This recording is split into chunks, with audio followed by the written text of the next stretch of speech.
বিশ্বনবী সোমবারে রোজা রাখতেন।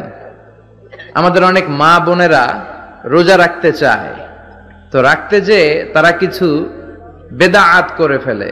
যত জায়গায় যতটা সুন্নাহ আছে ওই সুন্নাহ সরায় ফেললে ওই জায়গায় বেদাত ঢুকে, ঠিক কিনা? আমাদের মায়েরা শবে মেরাজের রোজা রাখে। শবে মেরাজের রোজা বলতে শরিয়াতে কোনো রোজা নাই, ঠিক কিনা? বিশ্বনবী যা শিখিয়েছেন তাতে বরকত রহমত বেশি না কম? বিশ্বনবী সোমবার বৃহস্পতিবার রোজা রাখতেন। এজন্য মায়েরা বোনেরা যদি রোজা রাখতে চায় তাদেরকে বলে দিবেন সোম আর বৃহস্পতি রাখবেন।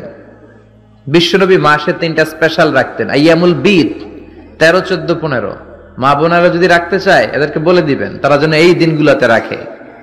তারপরে বিশ্বনবী সাল্লাল্লাহু আলাইহি ওয়াসাল্লাম রমাদান শেষে যে ঈদুল ফিতর হয়, শাওয়ালের প্রথম দিন আমরা ঈদুল ফিতর সেলিব্রেট করি ওয়ার্ল্ড ওয়াইড। ঈদুল ফিতরের পরে